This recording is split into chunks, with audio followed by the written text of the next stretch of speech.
জাতীয় থেকে আন্তর্জাতিক, প্রান্তিক জনপদ থেকে নগর চারপাশ, ঠিক কী ঘটছে এই মুহূর্তে এসব নিয়ে আয়োজন এখন চারদিক। পুরো আয়োজনের সঙ্গে আছে আমি সাজিদ আরাফাত। রাজধানীর মিরপুরে কারখানা ও কেমিক্যাল গোডাউনে ভয়াবহ আগুনে নিহতের সংখ্যা বেড়ে দাঁড়িয়েছে 16 জনে। মঙ্গলবার বেলা 11:15টার দিকে মিরপুরের শিয়ালবাড়িতে একটি ওয়াশিং কারখানা ও সংলগ্ন কেমিক্যাল গোডাউনে আগুন লাগে।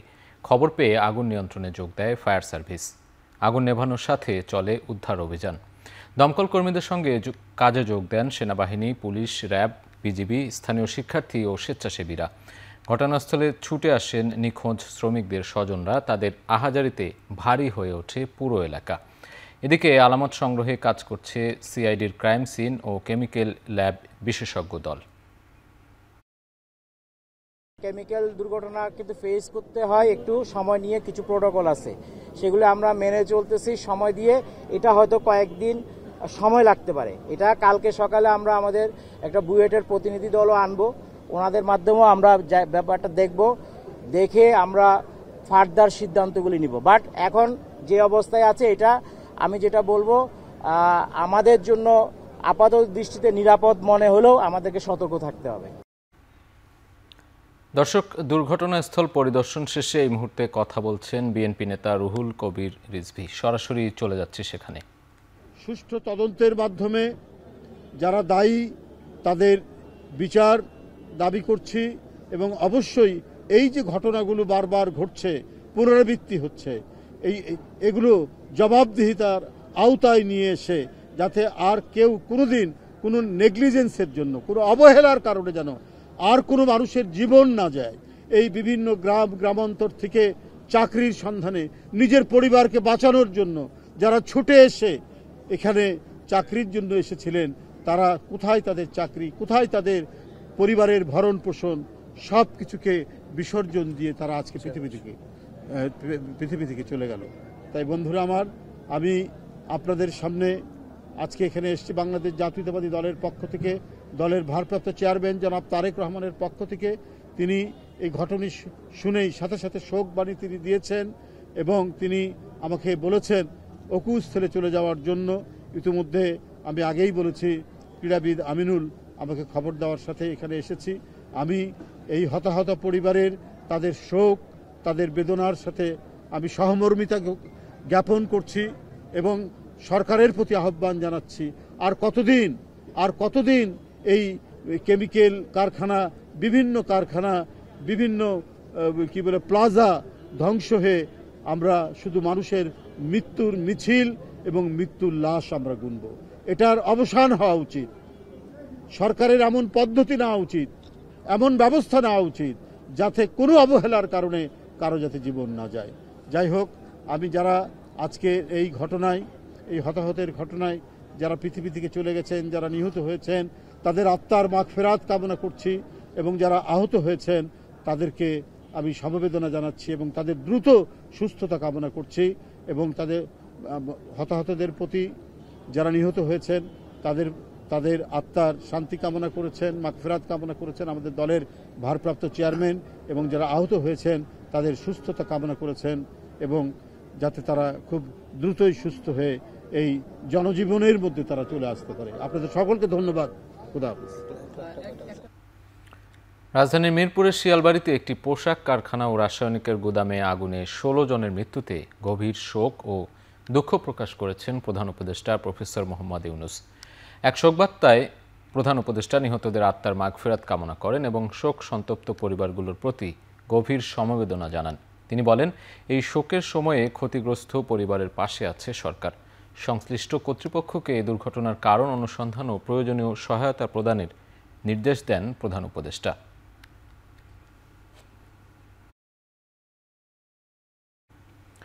মিরপুরের রূপনগরে কেমিক্যাল গোডাউনে আগুন লাগার ঘটনার তদন্ত করে আইনি ব্যবস্থা নেওয়ার দাবি জানিয়েছেন জামায়াতের আমির ডাক্তার শফিকুর রহমান। মঙ্গলবার রাতে ঘটনাস্থল পরিদর্শন করে কথা বলেন তিনি। বলেন, অবৈধ প্রতিষ্ঠান নিয়ন্ত্রণ করা জরুরি। রাজনৈতিক দল হিসেবে মানবিক দৃষ্টিকোণ থেকে ক্ষতিগ্রস্ত প্রতিটি পরিবারকে 1 লাখ টাকা করে দেওয়ারও ঘোষণা দেন জামায়াতে আমির। সরকারের কাছে আমাদের অনুরোধ থাকবে, এই ঘটনার আদ্যপান্ত যথাযথ তদন্ত করে যদি এর পিছনে কারো গাফিলতি অথবা কারো কোনো দুর্বলতা থেকে থাকে বিষয়টা চিহ্নিত করে উপযুক্ত ব্যবস্থা যেন আইনিভাবেই নেওয়া হয়। আপাতত পরিবারগুলোকে যারা নিহত হয়েছেন তাদের মাথা পিছু আমরা ইনশাআল্লাহ 1 লক্ষ টাকা করে তাদের পরিবারে পৌঁছে দেব। রাজনৈতিক ভুলের কারণে আবার যেন ফ্যাসিস্টদের নির্যাতনের কবলে পড়তে না হয় সে ব্যাপারে সতর্ক করেছেন বিএনপি মহাসচিব মির্জা ফখরুল ইসলাম আলমগীর। মঙ্গলবার দুপুরে ঠাকুরগাঁওয়ে জেলা বিএনপির অনুষ্ঠানে একথা বলেন তিনি। বক্তব্যে আওয়ামী লীগের নির্যাতন, আসন্ন নির্বাচন ও বর্তমান রাজনৈতিক প্রেক্ষাপটের প্রসঙ্গ টানেন মির্জা ফখরুল। তিনি বলেন, আগামী নির্বাচনে দেশের রাজনৈতিক ও অর্থনৈতিক ভবিষ্যৎ নির্ভর করছে। দেশের মানুষকে ঐক্যবদ্ধ থাকার আহ্বান জানিয়ে বিএনপির এই শীর্ষ নেতা বিভিন্ন রাজনৈতিক দলের চলমান আন্দোলনের সমালোচনা করেন। জানান, ভিন্নমত থাকতেই পারে, তবে সেটাকে কেন্দ্র করে রাস্তায় আন্দোলন কোনো মতেই গ্রহণযোগ্য নয়। এ সময় বর্তমানের দাবিগুলোর বিষয়ে পরবর্তী পার্লামেন্ট সিদ্ধান্ত হবে বলে মন্তব্য করেন মির্জা ফখরুল। রাজনৈতিক কোনো ভুল পদক্ষেপের কারণে আমরা যেন আবার সেই ফ্যাসিস্টদের নির্যাতনের কবলে না পড়ি, অর্থাৎ ফ্যাসিস্টদেরকে আমরা আর ফেরত দেখতে চাই না। আমাদের যারা সংগ্রাম করেছেন, লড়াই করেছেন, তাদের মধ্যে অনেকেই বিভিন্ন রকম মত পোষণ করছেন, এটা হতেই পারে গণতন্ত্রে। তার জন্য সেটাকে লক্ষ্য করে, সেটাকে কেন্দ্র করে আমরা আন্দোলন করার রাস্তায় এটা কোনো মতেই গ্রহণযোগ্য নয়। কারণ যে দাবিগুলো তারা তুলছেন, সেই দাবিগুলো নির্বাচনের পরে যে পার্লামেন্ট গঠিত হবে সেই পার্লামেন্টেই সিদ্ধান্ত নিতে পারবে। নির্বাচনের আগে গণভোটের আয়োজন করা হলে বিশৃঙ্খলা সৃষ্টি হতে পারে বলে মন্তব্য করেছেন বিএনপির সিনিয়র যুগ্ম মহাসচিব রুহুল কবির রিজভী। মঙ্গলবার জাতীয় প্রেসক্লাবে ওলামা দল আয়োজিত প্রতিবাদ সভায় একথা বলেন তিনি। বলেন, যে বিষয়ে মানুষের অভিজ্ঞতা নেই ও আগ্রহ নেই সেটি জোর করে চাপিয়ে দিতে চায় একটি দল। এ সময় বিচার বহির্ভূত হত্যার শিকার হওয়া জামায়াতের নেতাদের বিষয়ে দলটি সরব না হয়ে তারা পিআর নিয়ে সরব বলে অভিযোগ করেন বিএনপির এই নেতা। রিজভীর দাবি, আওয়ামী লীগের ভোট নিজেদের পক্ষে নেয়ার জন্য জামাত দৌড়ঝাঁপ করছে। অনুষ্ঠানে বিএনপির ধর্ম বিষয়ক সম্পাদক ও ওলামা দলের কেন্দ্রীয় নেতারা উপস্থিত ছিলেন।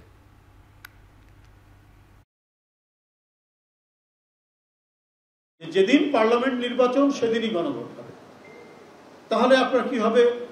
সময় বেশি লাগছে না, একই খরচে হয়ে যাবে। জাতীয় নির্বাচন, সংসদ নির্বাচন, তার জন্য প্রস্তুতি, এটা তো এক ধরনের বিশৃঙ্খলা তৈরি হবে। আওয়ামী লীগের প্রতি তাদের লেজ ধরে চলতে তারা খুব ভালোবাসে। আমরা তার কিছু নমুনা আমরা ডাকসু নির্বাচনে দেখেছি এবং এখনো আমার মনে হয় যে তারা আওয়ামী লীগের ভোটটা নেওয়ার জন্য নানা ধরনের কায়দা কানুন, কৌশল প্রকৌশল তারা চালিয়ে যাচ্ছেন বলে আমার কাছে মনে হয়। বিভিন্ন দেশ এবং মহল ষড়যন্ত্র করছে, তাই গণতন্ত্র ফিরে আসার আগ পর্যন্ত সবাইকে ঐক্যবদ্ধ থাকতে আহ্বান জানিয়েছেন বিএনপির ভাইস চেয়ারম্যান শামসুজ্জামান দুদু। মঙ্গলবার বিকেলে জাতীয় প্রেসক্লাবে অ্যাডভোকেট আফসার আহমেদ সিদ্দিকীর ২৪তম মৃত্যুবার্ষিকী উপলক্ষে আয়োজিত আলোচনা সভা ও দোয়া মাহফিলে অংশ নিয়ে একথা বলেন তিনি। শামসুজ্জামান দুদু বলেন, রাজনৈতিক সচেতন সাধারণ মানুষ বিশ্বাস করে না আওয়ামী লীগ ফিরে আসবে। খাপছাড়া মিছিল করলেই ফিরে আসা যাবে না। তিনি বলেন, বিএনপিকে ঠেকানোর জন্য জাতীয় আন্তর্জাতিক ষড়যন্ত্রের মাধ্যমে নির্বাচন অনেক পিছিয়ে গেছে।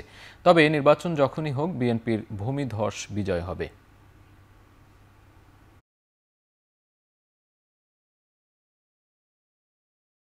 আমার বিবেচনায় মনে হয়েছে বিএনপি ঠেকানোর জন্য নির্বাচনটা অহেতুক পিছানো হয়েছে। মহল বিশেষ জাতীয় আন্তর্জাতিক ষড়যন্ত্রের কারণে নির্বাচন পিছিয়ে গেছে। এই নির্বাচন যখনই হোক, মানুষ প্রত্যাশা করে, বিশ্বাস করে দৃঢ়ভাবে বিএনপি এবং ধানের শীষ এবং দেশনেত্রী বেগম খালেদা জিয়া এবং জনাব তারেক রহমানের নেতৃত্বে এই দেশে ভূমিধস বিজয় লাভ করবে। পিআর পদ্ধতিতে নির্বাচন, জাতীয় নির্বাচনের আগে গণভোট সহ 5 দাবিতে রাজধানীর গাবতলী থেকে যাত্রাবাড়ি পর্যন্ত মানববন্ধন কর্মসূচি পালন করেছে জামায়াতে ইসলামী, ইসলামী আন্দোলন সহ সমমনা 6টি রাজনৈতিক দল। জামায়াতের নায়েবে আমির সৈয়দ আবদুল্লাহ মোহাম্মদ তাহেরের অভিযোগ, কয়েকজন উপদেষ্টা একটি বিশেষ দলের পক্ষে কাজ করছে। একসাথে গণভোট হলে নির্বাচনের অনেক কিছুই পরিবর্তন হয়ে যাবে বলে মনে করেন তিনি। মঙ্গলবার সকাল 11টা থেকে 12টা পর্যন্ত রাজধানীর বিভিন্ন সড়কের দুই পাশে অবস্থান নেয় দলগুলোর নেতাকর্মীরা। মৎস্য ভবন এলাকায় মানববন্ধনে অংশ নেয় জামায়াত ইসলামীর শীর্ষ নেতারা। তারা বলেন, সকল ভোট মূল্যায়ন নিশ্চিত করতে পিআর পদ্ধতি প্রয়োজন। এদিকে ইসলামী আন্দোলনের কেন্দ্রীয় নেতারা মতিঝিলের শাপলা চত্বরে মানববন্ধন করেন। এছাড়া বাংলাদেশ খেলাফত মজলিস, দৈনিক বাংলার মোড়, বাংলাদেশ নেজামে ইসলাম বায়তুল মোকাররম, জাতীয় মসজিদের উত্তর গেটে, খেলাফত মজলিস পুরানা পল্টন মোড়ে, বাংলাদেশ খেলাফত আন্দোলনের নেতাকর্মীরা শাহবাগে অবস্থান করেন। তারা সরকারের উদ্দেশ্যে বলেন, সুষ্ঠু নির্বাচন করতে 5 দফা দাবি মেনে নিতে হবে। এটা পরিষ্কার বলতে চাই, এই সব সংস্কার করার পরেও যদি সনাতন পদ্ধতির নির্বাচন থাকে তাহলে দেশকে আমরা ফ্যাসিবাদ মুক্ত করতে পারবো না। কোন কোন উপদেষ্টার ষড়যন্ত্রে লিপ্ত আমাদের কাছে নাম আছে, তাদের কণ্ঠ রেকর্ড আছে। মিটিংয়ে তারা কি বক্তব্য রাখেন তার খবর আছে। আপনাদের সংশোধনের জন্য সময় দিতে চাই। যদি সময়মত সাবধান না হন তাহলে জনসম্মুখে নাম প্রকাশ করা হবে। ক্ষমতার মসনদ পার হয়ে গেলে সংসদে যে তারা পাশ করবেন, এইটা এখন এদেশের জনগণে বিশ্বাস করে না। এই জাতীয় নির্বাচনের সঙ্গে গণভোট হলে জুলাই সনদ এটাকে অবহেলা করা হবে এবং এটা গুরুত্বহীন হয়ে যাবে।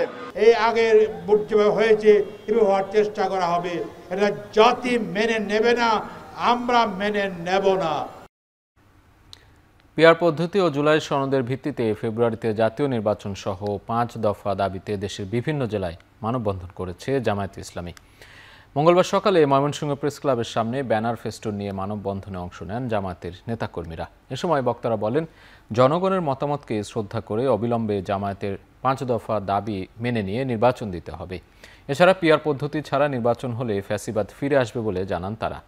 সেই সাথে ফ্যাসিস্ট সরকারের সব জুলুম, নির্যাতন, গণহত্যা ও দুর্নীতির বিচার দৃশ্যমান এবং জাতীয় পার্টি ও 14 দলের কার্যক্রম নিষিদ্ধের দাবি জানান বক্তারা। একই দাবিতে মানববন্ধন হয়েছে বরিশালেও। নগরীর সদর রোডে কর্মসূচিতে অংশ নিয়ে পিআর পদ্ধতিতে নির্বাচনের দাবি জানান নেতাকর্মীরা। দাবি মানা না হলে কঠোর আন্দোলনের হুঁশিয়ারও দেন বক্তারা।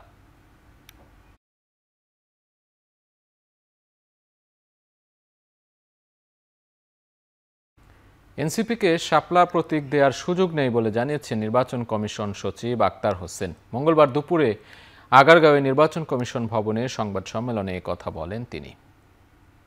শাপলার বিষয়ে নির্বাচন কমিশনের অবস্থান একই, যেহেতু নির্বাচন পরিচালনা বিধিমালায় এটা নাই, অর্থাৎ দেওয়ার সুযোগ নাই। আমরা একটা চিঠি দিয়েছি ওনাদেরকে যে আগামী 19 তারিখের ভিতরে ওনারা বিকল্প ওনাদের চাহিত প্রতীক জানাবেন। যদি এটা 19 তারিখের ভিতরে না জানান তাহলে স্বীয় বিবেচনায় নির্বাচন কমিশন এ বিষয়ে প্রতীক সিদ্ধান্ত নেবে। আগামী জাতীয় সংসদ নির্বাচনে শাপলার প্রতীক নিয়েই নির্বাচনে যাবে এনসিপি। মঙ্গলবার দুপুরে নেত্রকোনায় জেলা এনসিপির সমন্বয় সভায় একথা বলেন উত্তরাঞ্চলের মুখ্য সংগঠক সার্জিস আলম। এ সময় তিনি বলেন, ইসি যদি কোনো চাপে শাপলার প্রতীক না দেয় তবে তাদের কাছ থেকে সুষ্ঠু নির্বাচন আশা করা যায় না। শাপলা প্রতীক পেতে এনসিপির কোনো আইনগত বাধা দেখিনি। আমরা মনে করি যে নির্বাচন কমিশন অভ্যুত্থান পরবর্তী বাংলাদেশে তাদের জায়গা থেকে এই স্বেচ্ছাচারিতা আচরণটা করবে না এনসিপির সাথে। আমরা প্রত্যাশা করছি অবশ্যই আমরা শাপলা প্রতীক পাবো। নির্বাচন কমিশনের মতো একটা প্রতিষ্ঠান যাদের উপরে আমরা আগামীতে আস্থা রাখতে চাই, সেই নির্বাচন কমিশন যদি তার আগে কোনো না কোনো চাপে আমাদের একটা বৈধ অধিকার শাপলা মার্কা দিতে তারা বিভিন্ন ধরনের পিছুটান অনুভব করে, তাহলে তাদের মাধ্যমে আবার একটা সুষ্ঠু নির্বাচনে কিন্তু আমাদের আস্থা পাওয়া অনেক কঠিন হয়ে যাবে। প্রতীক বরাদ্দ নিয়ে ইসির আচরণ স্বৈরতান্ত্রিক এমন অভিযোগ করে এনসিপির জ্যেষ্ঠ যুগ্ম আহ্বায়ক সামান্তা শারমিন বলেছেন, ইসি এমন আচরণ অব্যাহত রাখলে নির্বাচনে অংশ নেবে না তার দল। মঙ্গলবার দুপুরে রাজধানীর একটি হোটেলে নাগরিক উদ্যোগ প্ল্যাটফর্মের মতবিনিময় সভা শেষে এমন মন্তব্য করেন তিনি।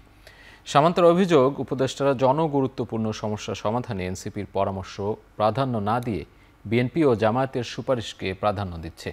সামান্তা দাবি করেন, অধিকাংশ উপদেষ্টাই দায়সারা নির্বাচন আয়োজন করে সরে পড়তে চায়। উপদেষ্টারা জনবিচ্ছিন্ন বলেও মনে করেন এই এনসিপি নেত্রী।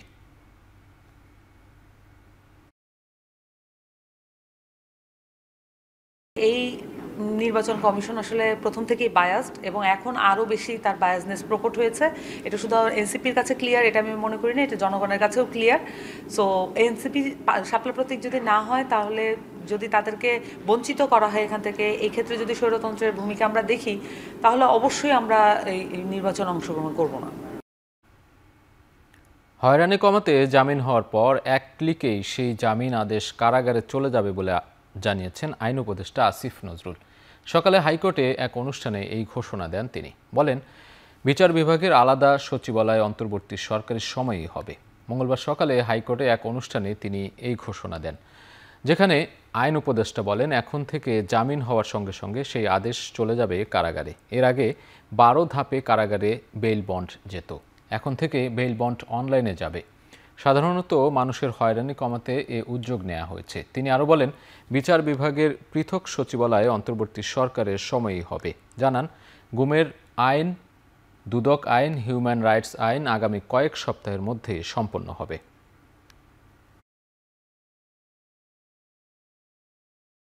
এই বেইল বন্ডটা আপনার একটা লোক জামিন পাওয়ার পর আদালত থেকে ছাড়া পাওয়া পর্যন্ত 12টা ধাপে তাকে টাকা দিতে হয়, কোনো ধাপে 12টা ধাপে তাকে হয়রানির সম্মুখীন হতে হয়। আগামীকাল আমরা পাইলট প্রজেক্ট চালু করছি। একটা ক্লিক করবে, আদালতের রায় থেকে সরাসরি এটা জেলখানায় পৌঁছে যাবে, যে জেলখানায় আসামি আছে। লিগ্যাল এইড সার্ভিসটাকে যে আমরা এক্সপ্যান্ড করেছি, যে 11 ধরনের মামলাতে প্রথমেই এটা লিগ্যাল এইডে আসতে হবে, ম্যান্ডেটরি করেছি। যদি স্যাটিসফাইড না হয় কোর্টে যেতে পারে। আমরা বিশ্বাস করি যে এটাতে কোর্টের উপর চাপ অনেক কমবে। সরকার ভোজ্য তেলের দাম বাড়ায়নি বলে জানিয়েছেন বাণিজ্য উপদেষ্টা শেখ বশির উদ্দিন। মঙ্গলবার পূর্বাচলে এক অনুষ্ঠানে সয়াবিন ও পাম তেলের দাম বাড়ানো ইস্যুতে সাংবাদিকদের এক প্রশ্নের জবাবে এই মন্তব্য করেন তিনি। উপদেষ্টা বলেন, মন্ত্রণালয়ের অনুমোদন ছাড়া দাম বাড়ানোর এখতিয়ার নেই ব্যবসায়ীদের।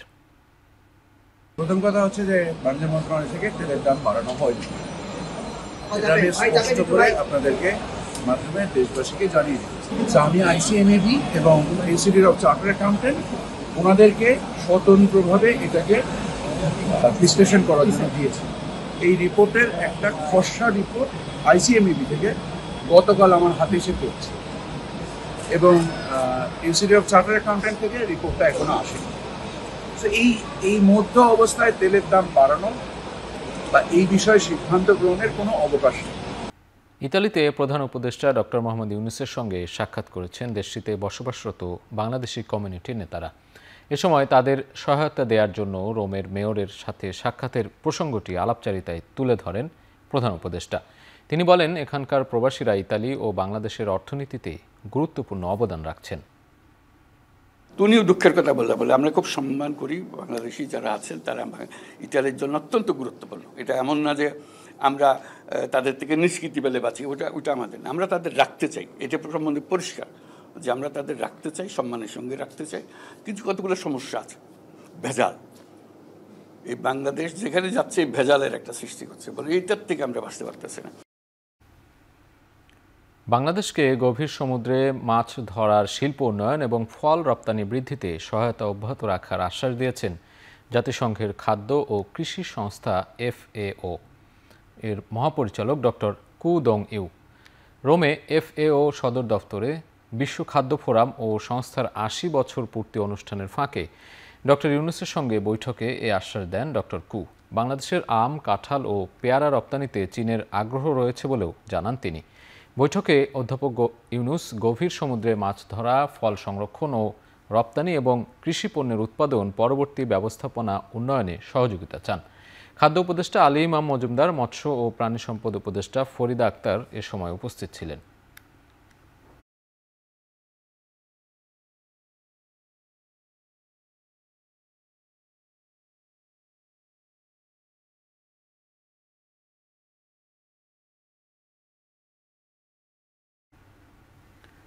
জামায়াতে ইসলামের আমির ডাক্তার শফিকুর রহমানের সঙ্গে সৌজন্য সাক্ষাৎ করেছেন ঢাকায় ডেনমার্কের রাষ্ট্রদূত Cristian bricks molar.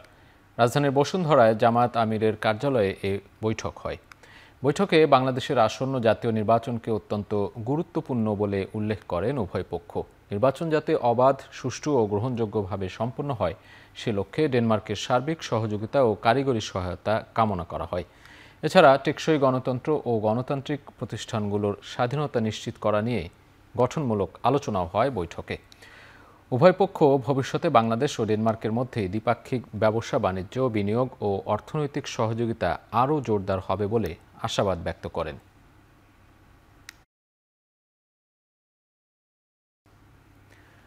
July August আন্দোলনে পদ্ধতিগত দমন-পীড়ন ও হত্যাকাণ্ড চালিয়েছে তৎকালীন ক্ষমতাসীন আওয়ামী লীগ সরকার। শেখ হাসিনার বিরুদ্ধে মানবতা বিরোধী অপরাধের মামলার বিচারে চলমান যুক্তিতর্কে এমন বক্তব্য তুলে ধরেছে প্রসিকিউশন। যুক্তিতর্কের তৃতীয় দিনে জুলাই আন্দোলনের আহতদের বক্তব্য তুলে ধরেন চিফ প্রসিকিউটর। এ সময় শহীদ ইয়ামেন, শহীদ ইমাম হাসান তাইম সহ জুলাই যোদ্ধাদের ওপর পুলিশের বর্বরোচিত হামলার ফুটেজ প্রদর্শন করা হয়। চিফ প্রসিকিউটর যুক্তি তুলে ধরে আদালতকে বলেন, হাসানুল হক ইনু, শেখ ফজলেনুর তাপস ও মাকসুদ কামালের সাথে শেখ হাসিনার কল রেকর্ডই তার অপরাধ প্রমাণের জন্য যথেষ্ট। এদিকে আন্তর্জাতিক অপরাধ ট্রাইব্যুনাল 2-এ মানবতা বিরোধী অপরাধের আরেক মামলায় আসামি পক্ষের সময়ের আবেদনে হাসানুল হক ইনুর বিরুদ্ধে অভিযোগ গঠনের শুনানি মুলতবি করে 23 তারিখ ধার্য করা হয়েছে।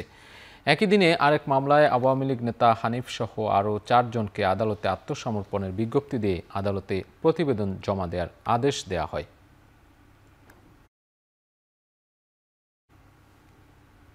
দুর্নীতিগ্রস্ত ব্যক্তিকে নির্বাচনে মনোনয়ন না দিতে দলগুলোর প্রতি আহ্বান জানিয়েছেন দুর্নীতি দমন কমিশনের চেয়ারম্যান ডক্টর আব্দুল মোমেন। মঙ্গলবার সকালে দুদকের আয়োজনে সাংবাদিকদের কর্মশালায় এই কথা বলেন তিনি। বলেন, দুর্নীতিগ্রস্ত ব্যক্তিকে দলগুলো মনোনয়ন দেয় বলেই দুর্নীতি রোধ করা কঠিন হয়ে যাচ্ছে। দলগুলো এ ব্যাপারে সতর্ক থাকলে দেশ থেকে দুর্নীতি রোধ করা সম্ভব। এ সময় এক প্রশ্নের জবাবে সংস্থাটির চেয়ারম্যান বলেন, সব অপরাধীর মতোই শেখ হাসিনারও বিচার হবে। আদালত আরও সদয় হলে বিচার প্রক্রিয়া ত্বরান্বিত হবে বলে মন্তব্য করেন তিনি।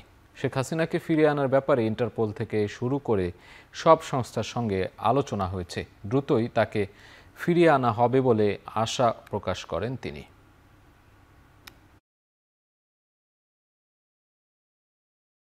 আগামী সংসদ নির্বাচনে আমরা সৎ লোককে চাই। অপরাধগুলির পেছনে এক ধরনের রাজনৈতিক প্রক্রিয়া জড়িত থাকে, ক্ষমতাশীল লোকজন থাকেন। আমরা কি এবারে একটা কাজ করতে পারি, আজকের এই অনুষ্ঠানের পরেই আপনারাই আওয়াজ তুলুন যে অনুগ্রহ করে দুর্নীতিগ্রস্ত ব্যক্তিকে নির্বাচনে মনোনয়ন দেবেন না। যারা গুমের সাথে জড়িত তাদের এখনও কেন সুরক্ষিত রাখা হচ্ছে এমন প্রশ্ন তুলেছেন মায়ের ডাকের সমন্বয়ক সানজিদা ইসলাম তুলি। মঙ্গলবার সকালে হাইকোর্টের মাজার সংলগ্ন ফটকে মানববন্ধনে কথা বলেন তিনি। বলেন, আমরা ক্ষতিপূরণ চাই না, বিচার চাই।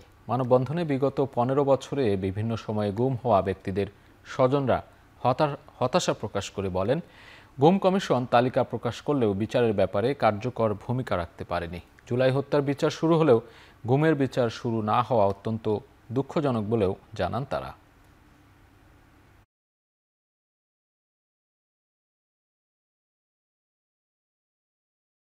আর্মি অফিসারদেরকে আলাদাভাবে নিচ্ছে কেন? তারা কি আইনের ঊর্ধ্বে? সাবেক মন্ত্রীদেরকে, সাবেক আমলাদেরকে দেখলাম প্রিজন ভ্যানে পিস মোড়া দিয়ে হ্যান্ডকাপ করায় নিয়ে যাচ্ছে। সাবেক এমপি মন্ত্রীদের চেয়েও কি ওই যে খুনি, গুমকারী, মানে করাপ্টেড অফিসারদের দাম বেশি? 8 বছর ছবি নিয়ে দাঁড়িয়ে কি এটাই পাবো আমি যে আমার স্বামীর খোঁজ আমি পাবো না? আজও আমি কোথায় যেয়ে দাঁড়াবো একটা শিশু বাচ্চা নিয়ে? আমার ভাইয়েরা যারা গুম হয়েছে, যাদের স্ত্রী, মা, সন্তান দাঁড়ায় কান্না করছে, তাদের কান্না কারো কান্নায় পৌঁছায় না। ট্রাইব্যুনাল শুধুমাত্র 2টা গুমের কেস নিয়ে গতদিন 26 জনের অ্যারেস্ট ওয়ারেন্ট দেয়, চার্জশিট দাখিল করা। এত হাজারো মানুষের মধ্যে বাকিদের ইনভেস্টিগেশনের তথ্যগুলো কোথায়? তাহলে আমাদের দাবিটা হচ্ছে 1 বছর অগাস্টের পরে পার হয়ে যাওয়ার পরেও কেন আমাদেরকে আবারও রাস্তায় দাঁড়াতে হচ্ছে? কেন আমার বাচ্চাদেরকে, কেন বাবার ছবি নিয়ে দাঁড়াতে হচ্ছে? কেন আমাদের ভাইয়ের স্ত্রীদেরকে, আমার মায়েদেরকে, বোনদেরকে কেন আমাদেরকে এখনো দাঁড়াতে হচ্ছে? দীর্ঘ 3 যুগ পর চাকসু নির্বাচন অনুষ্ঠিত হতে যাচ্ছে আজ। এরই মধ্যে কেন্দ্রে কেন্দ্রে প্রস্তুতি সম্পন্ন হয়েছে। স্বচ্ছ ব্যালট বাক্স পৌঁছে দেওয়া হয়েছে কেন্দ্রে। তবে অমোচনীয় কালি ব্যালট পেপার ভোট গ্রহণের আগে কেন্দ্রে পৌঁছে দেওয়া হবে। এদিকে ক্যাম্পাসে টহল শুরু করেছে আইনশৃঙ্খলা বাহিনী। ক্যাম্পাসের গুরুত্বপূর্ণ পয়েন্টে টহল দিচ্ছেন তারা। নির্বাচন নিয়ে কোনো শঙ্কা নেই, তবে পোশাকধারী ও সাদা পোশাকে আইনশৃঙ্খলা বাহিনী কাজ করবে বলে জানিয়েছে র্যাব। এদিকে সুষ্ঠু নির্বাচন অনুষ্ঠানের লক্ষ্যে সব ধরনের ব্যবস্থার কথা জানিয়েছে বিশ্ববিদ্যালয়ের প্রশাসন। এজন্য প্রায় 4 শতাধিক নির্বাচনী কর্মকর্তা নিয়োগ করা হয়েছে। ব্যালট পেপারে গোপন কোড ব্যবহারের মাধ্যমে সর্বোচ্চ স্বচ্ছতা নিশ্চিতের চেষ্টা করা হয়েছে বলে জানিয়েছে প্রশাসন। চাকসু নির্বাচনে কেন্দ্রীয় ও হল সংসদ মিলিয়ে মোট প্রার্থী 908 জন। নির্বাচনে অংশ নিচ্ছে ছাত্রদল, ছাত্র শিবির সহ 13টি প্যানেল। আগামীকাল অনুষ্ঠিত হতে যাওয়া নির্বাচনের প্রায় 27,500 শিক্ষার্থী ভোটের মাধ্যমে নিজেদের প্রতিনিধি নির্বাচিত করবেন। যা যা আমাদের প্রয়োজনীয় সরঞ্জামাদি, নির্বাচনের কক্ষসমূহ, ভোট কেন্দ্র, গোপন কক্ষ, নির্বাচনী ম্যান পাওয়ার, আমাদের লজিস্টিক্স যা কিছু আছে একদম পারফেক্টলি রেডি। আগামীকাল সারাদিন এবং নির্বাচনের ফলাফল শেষ হওয়া এবং পরবর্তীতে যদি কোনো নিরাপত্তা থ্রেট থাকে শেষ হওয়া পর্যন্ত আমাদের কমপক্ষে 8টি টিম থাকবে এবং আরও রিজার্ভের টিম রাখা হবে। যদি প্রয়োজন হয় সেই টিমগুলো আসবে। শেষ হলো রাকসু নির্বাচনের প্রচারণা। শেষ মুহূর্তে ভোট চাইতে ব্যস্ত সময় পার করেন প্রার্থীরা। প্রচারের শেষ দিন ক্যাম্পাস জুড়েও তৈরি হয় উৎসবমুখর পরিবেশ। প্রার্থীদের পাল্টাপাল্টি অভিযোগ থাকলেও সুষ্ঠু নির্বাচনের প্রত্যাশা করেন সব দলের প্রার্থী। শেষ মুহূর্তে ভিন্ন আয়োজনেও প্রচারণা চালায় অনেক প্রার্থী। এবারে রাকসুতে 247 জন, সিনেটে 58 জন ও হল সংসদে প্রতিদ্বন্দ্বিতা করছেন 597 প্রার্থী। সব মিলিয়ে প্রার্থীর সংখ্যা 902 জন। রাকসু নির্বাচনে 9টি একাডেমিক ভবনের 17টি কেন্দ্রে আগামী 16 অক্টোবর সকাল 9টা থেকে বিকেল 4টা পর্যন্ত ভোট গ্রহণ অনুষ্ঠিত হবে। বুথ থাকবে 990টি। এছাড়া নির্বাচন ঘিরে প্রায় 2000 পুলিশ সদস্যের পাশাপাশি থাকবে 16 প্লাটুন র্যাব ও 6 প্লাটুন বিজিবি।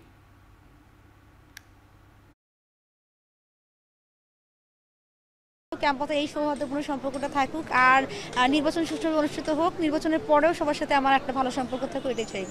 রাকসুর মাধ্যমে শিক্ষার্থীদের যে কোনো প্রয়োজনে রাকসুর যারা নির্বাচিত হবে তারা পাশে থাকবে, আমি এমনটাই প্রত্যাশা করি। অবশ্যই যোগ্য প্রার্থী দেখতে চাচ্ছি যারা আমাদের ক্যাম্পাসে বিভিন্ন ধরনের সমস্যা সমাধানে এগিয়ে আসবে। তো দিন শেষে যেই হোক সে যেন একদম প্রপারলি আমাদের দেখাশোনার জিনিসটা, যে আমাদের চাহিদা যেটা, সেগুলো যত পূরণ করতে পারে চেষ্টা করে, আমি সেটাই। আমাদের মধ্যে কিন্তু একটি সৌহার্দ্যপূর্ণ সম্পর্ক গড়ে উঠেছে। দুই একটি ছোটোখাটো ঘটনা ছাড়া আমাদের সকল প্যানেলের সাথে কিন্তু খুবই সম্প্রীতির সম্পর্ক। আমরা আশা করব এই রাকসু নির্বাচনের পরে আমরা একটি সুন্দর একটি পরিবেশ বজায় রাখতে পারবো এই রাজশাহী বিশ্ববিদ্যালয়ে। আচরণবিধি লঙ্ঘনের ব্যাপারে যেগুলো অভিযোগ আছে অলরেডি লিখিতভাবে আমরা ইতোমধ্যে জমা দিয়েছি নির্বাচন কমিশনের কাছে। আমরা এ নিয়ে আর কাদা ছড়াছড়ি করতে চাই না। আজকে যেহেতু প্রচার প্রচারণার শেষ দিন, আমরা প্রচার প্রচারণা নিয়ে ব্যস্ত থাকতে চাই। সেন্টারগুলোতে 100-র উপরে সিসি ক্যামেরা থাকবে এবং প্রত্যেকটা ব্যালট বাক্স সিসি ক্যামেরার নিচেই থাকবে ফুল টাইমে পুরো নির্বাচনকালীন সময়। এবং আমাদের যে সিকিউরিটি আছে, যে পোলিং এজেন্ট আছে, তাদের উপস্থিতিতেই কেন্দ্র থেকে আমাদের কাউন্টিং সেন্টারে এগুলো ট্রান্সফার করাবে। শিক্ষক কর্মচারীদের 3 দফা দাবি আদায়ে দেশের বিভিন্ন জেলায় কর্মবিরতি পালন করেছেন এমপিওভুক্ত শিক্ষা প্রতিষ্ঠানের শিক্ষক কর্মচারীরা।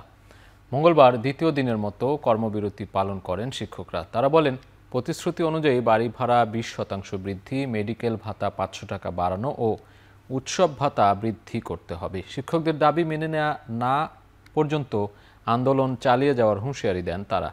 এদিকে শিক্ষার্থীরা ক্লাসে গেলেও পাঠদান বন্ধ থাকায় ফিরে যান তারা। একই দাবিতে কর্মবিরতি পালন করেছেন নওগাঁ, যশোর ও রাঙ্গামাটির বিভিন্ন শিক্ষা প্রতিষ্ঠানের শিক্ষকরাও। এতে বন্ধ থাকে সব ধরনের ক্লাস পরীক্ষা। তবে দাবি মেনে নেওয়া হলে অতিরিক্ত ক্লাস নিয়ে তা পুষিয়ে দেওয়া হবে বলে জানান শিক্ষকরা। শিক্ষকদের সাথে বারবার অবাধা করা হয়েছে, প্রতারণা করা হচ্ছে, এখন কোনোটাই দেওয়া হচ্ছে না। সেক্ষেত্রে শিক্ষকরা এখন কর্মবিরতিতে লিপ্ত আছে। আমরা প্রজ্ঞাপন জারি না হওয়া পর্যন্ত আমরা রাজপথ ছাড়ছি না। সরকার বাহাদুর এই সমস্যা নিরসনে দ্রুত পদক্ষেপ গ্রহণ করবেন এবং সমস্যার সমাধান হলে আমরা শিক্ষার্থীদের যে এই যে পড়ালেখায় একটু বিলম্ব হচ্ছে বা সাময়িকভাবে ঘাটতি হচ্ছে, আমরা এটা পুষিয়ে দেব বলে আশা প্রকাশ করি। চট্টগ্রাম নগরীর বহদ্দারহাটের নূরনগর হাউজিংয়ে অভিযান চালিয়ে ডলার, ইউরো সহ ২০ কোটি টাকার জাল নোট উদ্ধার করেছে র্যাব। এ সময় তানবিজ নামে একজনকে আটক করা হয়। প্রাথমিক জিজ্ঞাসাবাদে আটক তানবিজ জানান, শুটিংয়ের জন্য এসব মুদ্রা বানানো হতো নগরীর আন্দরকিল্লা অঙ্কুর প্রিন্টার্স থেকে, যা দারাজের মাধ্যমে বিক্রি করতেন। ৪ মাস আগে থেকে এসব জাল নোট তৈরি ও বিপণনের কাজ করে আসছেন তানবিজ। এ সময় তার কাছ থেকে 7টি মোবাইল, 7টি ক্রেডিট কার্ড, ল্যাপটপ সহ বেশ কিছু ইলেকট্রনিক্স ডিভাইস জব্দ করা হয়। র্যাব জানায়, বাংলাদেশ ব্যাংকের নীতিমালা অনুযায়ী শুটিং কিংবা কোনোভাবেই জাল নোট তৈরি করার এখতিয়ার নেই।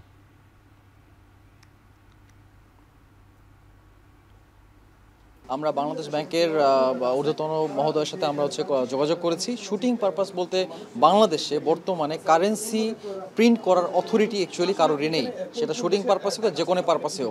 এবং শুটিং পারপাস ছাড়াও কিন্তু আমরা কিছু কিছু নোটের এগেনস্টে খুবই ঝাপসা করে লেখা আছে শুটিং পারপাস, যেটা আসলে মানুষকে ধোঁকা দেওয়ার একটা উপায় আর কি, অথরিটিকে ধোঁকা দেওয়ার একটা উপায় বলে আমরা মনে করি।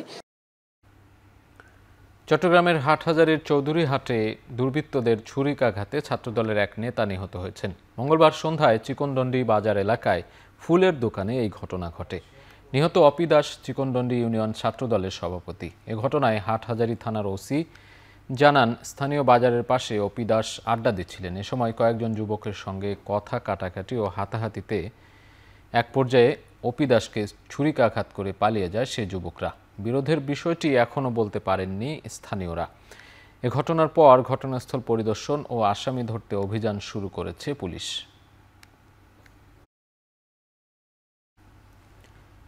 চাঁপাইনবাবগঞ্জে বিএনপির 2 গ্রুপের সংঘর্ষে অন্তত 10 জন আহত হয়েছে। মঙ্গলবার বেলা 11টার দিকে নাচল উপজেলার ফতেপুর ইউনিয়নের মার্কল শাহপুকুর এলাকায় এই ঘটনা ঘটে।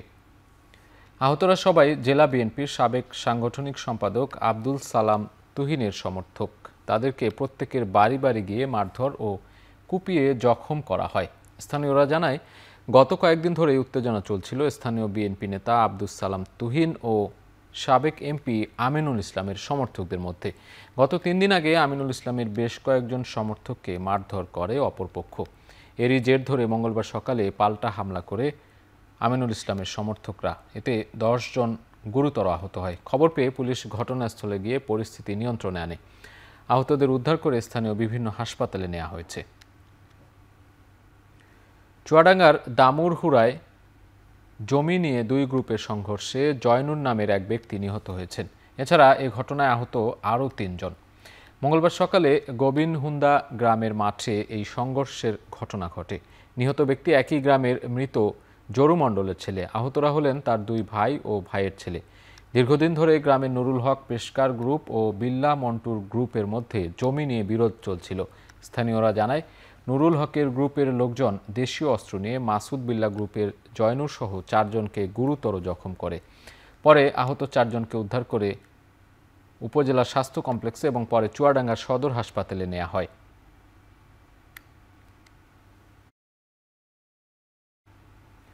সাভারে ভুয়া র্যাব পরিচয়ে ডাকাতির সময় 9 সদস্যের ডাকাত দলকে গ্রেপ্তার করেছে পুলিশ। পুলিশ জানায়, গত 25 সেপ্টেম্বর সাভারের তুরাগপাড় এলাকায় 25 লাখ টাকার ডাকাতির একটি ঘটনায় তদন্ত শুরু করে তারা।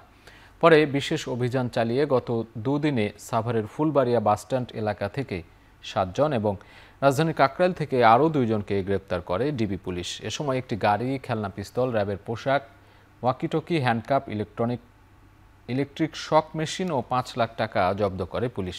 গ্রেপ্তারকৃতদের বিরুদ্ধে একাধিক ডাকাতি ও মাদক মামলা রয়েছে বলে জানিয়েছে পুলিশ।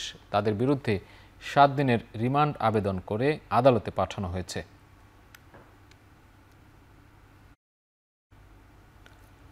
অদম্য আমরা একসাথে, এই প্রতিপাদ্যে কক্সবাজারে অনুষ্ঠিত হয়েছে আকিজ বেকার্স লিমিটেডের বার্ষিক sales conference carnival of super heroes.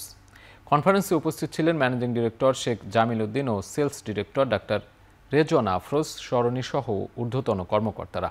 বক্তারা বলেন, সেলস ফোর্সই আকিজ বেকার্সের শক্তি, ঐক্য, নিষ্ঠা ও মান ধরে রেখে প্রতিষ্ঠান এগিয়ে যাবে ভিশন 2030 লক্ষ্যে।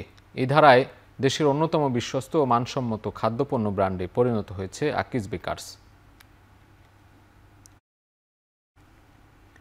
আকিজ ফুড অ্যান্ড বেভারেজ লিমিটেডের রিটেইল স্ক্র্যাচ কার্ড প্রোগ্রাম স্বাধীনতা অফার সিজন 2 শেষ হলো। খুচরা ব্যবসায়ীদের জন্য দেশজুড়ে 1 জুলাই থেকে 30 আগস্ট পর্যন্ত 2 মাসব্যাপী মেগা ইভেন্টের আয়োজন করছিল প্রতিষ্ঠানটি। এই প্রোগ্রামের আওতায় নির্দিষ্ট পরিমাণ পণ্য ক্রয়ের বিপরীতে খুচরা ব্যবসায়ীরা ক্র্যাচ কার্ডের মাধ্যমে বিভিন্ন আকর্ষণীয় পুরস্কার জিতে নেন। অনুষ্ঠানে আকিজ ফুড অ্যান্ড বেভারেজ লিমিটেডের ঊর্ধ্বতন কর্মকর্তাবৃন্দ বিজয়ীদের হাতে পুরস্কার তুলে দেন। অনুষ্ঠানে বিশেষ অতিথি হিসেবে উপস্থিত ছিলেন সিইও সৈয়দ জহুরুল আলম, সিএমও মোহাম্মদ মাইদুল ইসলাম সহ অন্যান্য কর্মকর্তাবৃন্দ। এবার আন্তর্জাতিক প্রসঙ্গ। যুদ্ধবিরতি কার্যকরের পরও গাজার উত্তরাঞ্চলে ইসরায়েলি বাহিনীর গুলিতে প্রাণ হারিয়েছে 6 ফিলিস্তিনি। ইসরায়েলের দাবি, সেনাদের দিকে হামলার উদ্দেশ্যে আসার পর তাদের গুলি করা হয়। এদিকে মিশরের শান্তি সম্মেলনে মার্কিন প্রেসিডেন্ট ডোনাল্ড ট্রাম্প বলেন, মধ্যপ্রাচ্য শান্তি প্রতিষ্ঠা হয়েছে এবং এখন গাজা উপত্যকা পুনর্গঠনের সময়। ট্রাম্প আশ্বস্ত করে আরও বলেন, যুদ্ধবিরতি কার্যকরের পরেই গাজায় মানবিক সহায়তা বাড়ানো হয়েছে। এরই মধ্যে যুদ্ধবিরতির দ্বিতীয় ধাপ কার্যকরে আলোচনা শুরু করেছে হামাস ও ইসরায়েল। এর মধ্যে জীবিত 20 এবং 4 জন ইসরায়েলি জিম্মির মরদেহ ফেরত দিয়েছে হামাস। বিনিময়ে প্রায় 2000 ফিলিস্তিনি বন্দীকে মুক্তি দেয় ইসরায়েল। এদের মধ্যে 1.5 শতাধিক ফিলিস্তিনি কারাবন্দীকে মিশরের হাতে তুলে ধরা হয়। তবে কারাগারে ফিলিস্তিনিদের ওপর ইসরায়েলি সেনারা পশুর মতো আচরণ করেছে বলে অভিযোগ উঠেছে।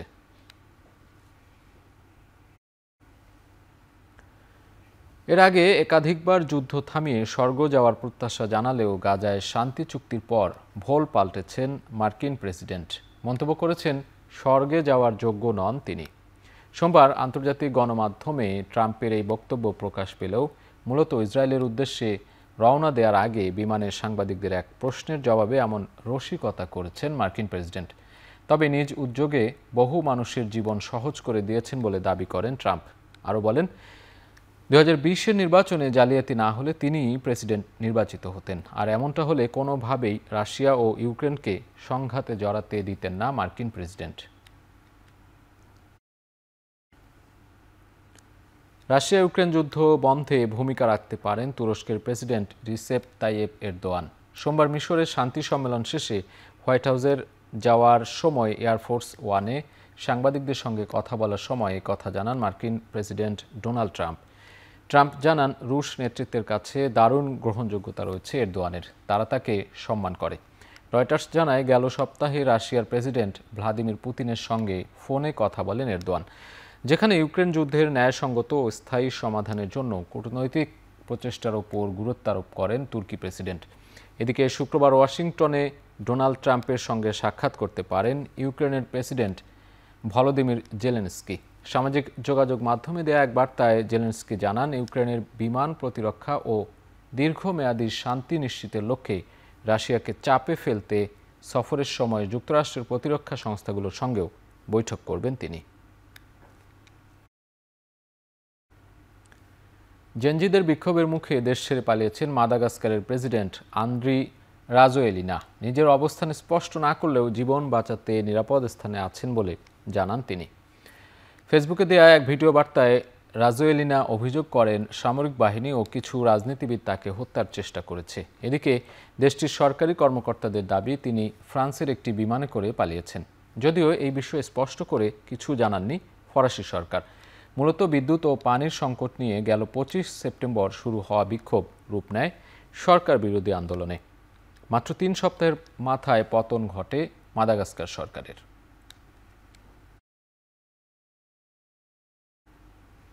গেল সপ্তাহের অতিবৃষ্টির কারণে সৃষ্ট বন্যায় মেক্সিকোতে প্রাণহানি বেড়ে দাঁড়িয়েছে 64 জনে।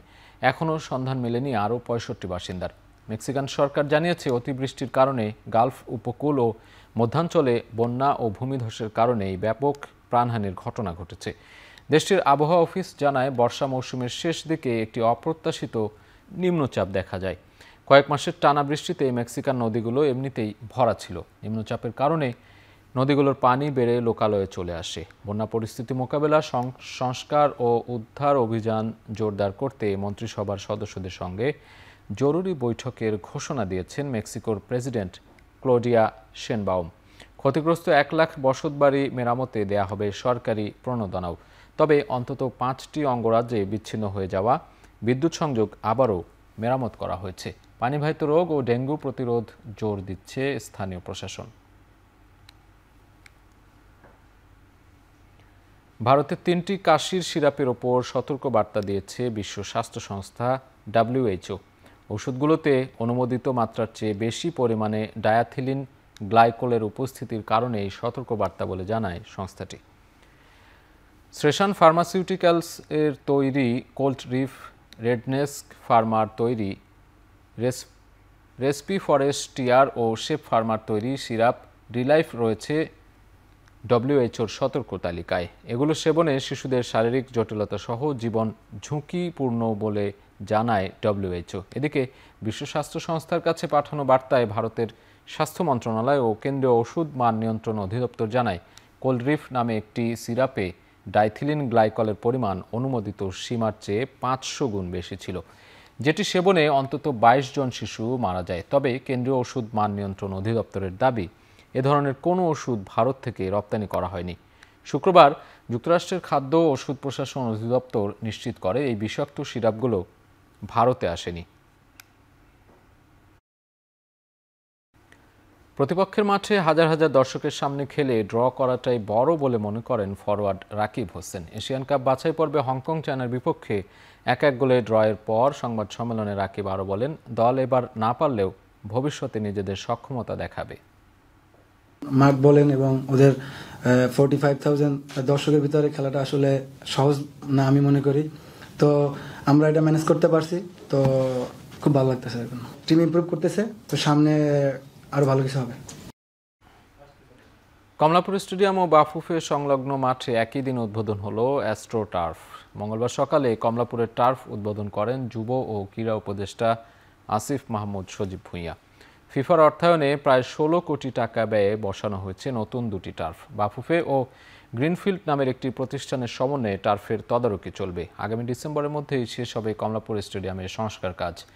মাঠগুলোতে মহানগর লীগ ও বয়স পর্যায়ের বিভিন্ন টুর্নামেন্ট আয়োজনের পরিকল্পনা করছে বাফুফে। পাশাপাশি রেফারিদের কোর্সগুলো কমলাপুর স্টেডিয়ামে করার পরিকল্পনা করছে দেশের ফুটবলের নিয়ন্ত্রক সংস্থাটি।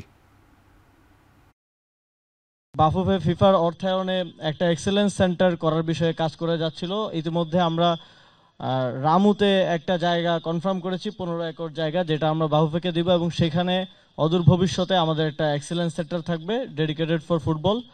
আপনারা জানেন বাইরেও আমরা শুধুমাত্র যেই ইনফ্রাস্ট্রাকচার আমাদের পূর্ববর্তী সময় ছিল সেগুলো সংস্কার ছাড়াও নতুন কিছু উদ্যোগ গ্রহণ করেছি। ধন্যবাদ জানাতে হচ্ছে আমাদের ফিফা প্রেসিডেন্ট জিয়ানি ইনফ্যান্টিনোকে এবং ফিফার head of development committee chairman Sheikh bin Al খালিফাকে, কারণ ওনারাই কিন্তু ফরওয়ার্ড প্রোগ্রামের আন্ডারে এই আর্টিফিশিয়াল টার্ফ আজকে আমাদেরকে সহযোগিতা করেছে।